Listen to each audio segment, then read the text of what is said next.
Assalamualaikum warahmatullahi wabarakatuh. Halo semuanya, apa kabar hari ini? Semoga dalam keadaan sehat walafiat ya. Amin. Nah, pada kali ini kita akan membahas tentang materi konsep dasar sejarah. Video ini ditujukan untuk memenuhi tugas mata kuliah konsep dasar sejarah yang diampu oleh Ibu Saktian Dwi Hartanti, MPD. Sebelumnya, perkenalkan dulu. Halo, nama saya Ibtial Isbrina Ali dengan NIM 238620671 dari kelas reguler D Malang. Fakultas Keguruan dan Ilmu Pendidikan, Program Studi Pendidikan Guru Sekolah Dasar. Langsung saja kita masuk ke dalam pembahasan yuk. Konsep dasar sejarah. Dalam mempelajari konsep sejarah, tidak terlepas dari pengertian apa itu sejarah, tugas dan pokok sejarah, lalu bagaimana sih karakteristik dari sejarah itu sendiri. Nah, disimak videonya baik-baik ya. Pengertian sejarah. Sejarah merupakan serapan dari bahasa Arab yang berasal dari kata syajarah yang artinya terjadi atau berasal dari kata syajaratun yang artinya pohon. Nah, pohon di sini diartikan sebagai suatu silsilah atau suatu silsilah kerajaan atau sebuah dinasti yang ada pada masa lalu. Pengertian sejarah menurut salah satu ahli, menurut Joseph Pink, beliau mengartikan sejarah sebagai suatu peristiwa yang terjadi di masa lampau. Sejarah digunakan untuk memberikan pemahaman terhadap perilaku manusia di masa lampau, di masa sekarang, dan di masa yang akan datang. Selanjutnya, pengertian sejarah secara luas. Sejarah secara luas diartikan sebagai studi tentang kejadian manusia yang terjadi di masa lampau, dan di dalamnya terdapat dinamika, problematika, dan pembelajaran bagi kehidupan manusia selanjutnya yang berdasarkan pada fakta-fakta, bukti-bukti yang ada dan telah ditemukan pada masa lalu berdasarkan pada kegiatan manusia sebagai individu atau masyarakat. B. Unsur-unsur sejarah. Unsur-unsur sejarah terbagi menjadi 3, yaitu ada manusia, waktu, dan ruang. Dari ketiganya tersebut tidak dapat dipisahkan karena ketiganya merupakan satu kesatuan. Yang mana apabila dipisahkan, maka cerita atau peristiwa tersebut belum bisa dikatakan sebagai sejarah. Manusia ini merupakan peran penting atau peran utama dalam sejarah. Contohnya yaitu ada sejarah Bung Tomo dalam peristiwa pertempuran 10 November 1945 di Surabaya. Lalu kedua ada unsur waktu.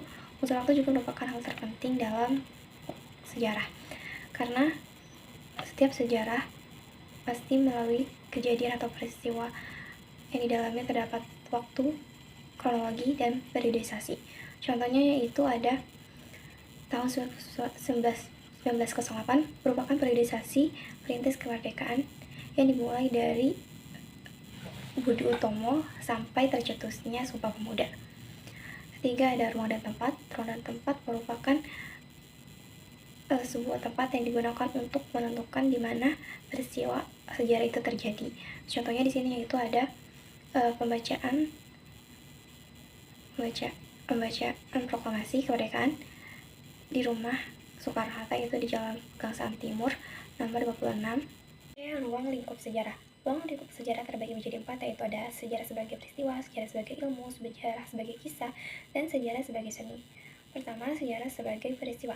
Sejarah sebagai peristiwa ini merupakan suatu kejadian yang telah terjadi di masa lampau yang diceritakan, yaitu bersifat unik atau terjadi dalam satu kali, bersifat objektif dan penting. Kedua ada sejarah sebagai ilmu. Sejarah sebagai ilmu merupakan susunan pengetahuan tentang peristiwa di masa lalu yang secara sistematis berdasarkan asas-asas atau teknik ilmiah yang dipakai para sejarah. Nah, sejarah sebagai ilmu ini bersifat empiris, objektif, teori, dan metode. Bersifat empiris yaitu berarti pengalaman. Ketiga ada sejarah sebagai kisah. Merupakan suatu susunan yang disusun berdasarkan pendapat, memori, atau cerita yang ada pada zaman dahulu dan saling diceritakan dari satu orang ke orang lainnya. Keempat ada sejarah sebagai seni, yaitu sejarah yang disajikan dalam tulisan yang baik dan menarik mengenai suatu peristiwa atau kisah di masa lalu. Cirinya ini diceritakan dengan intuitif, emosi, gaya bahasa, dan imajinatif. Konsep dasar sejarah. Konsep dasar sejarah terbagi menjadi 6. A. Waktu. B. Alur. C. Evolusi, D. Revolusi, E. Peta, dan F. Tahap-tahap peradaban. E. Tujuan sejarah. Tujuan sejarah di sini salah satunya yaitu ada untuk memahami bahwa sejarah merupakan berkaitan dengan masa kini dan yang masa akan datang. B. Atau kedua yaitu untuk membantu memahami jati diri suatu bangsa, dan yang ketiga yaitu untuk membantu memahami akar budaya serta interrelasinya atau keterhubungannya dalam berbagai aspek kehidupan. D. Manfaat mempelajari sejarah. Manfaat mempelajari sejarah yaitu ada 4. Pertama ada fungsi inspiratif, kedua ada fungsi edukasi, ketiga ada fungsi rekreasi, dan keempat ada fungsi instruktif. Nah maaf ya di sini ada kesalahan dalam penulisan. Pertama fungsi inspiratif, yaitu sejarah bisa atau dapat menginspirasi sejarawan untuk membuat karya-karyanya. Kedua ada fungsi edukasi, yaitu sejarah dapat dijadikan sebagai bahan pembelajaran kita dalam mengambil pesan moral, lalu mengambil makna atau tersirat di dalamnya. Ketiga, fungsi rekreasi. Sejarah bukan hanya atau tidak hanya cerita tentang kesedihan saja, namun sejarah bisa dijadikan sebagai bahan kesenangan atau kebahagiaan untuk kita.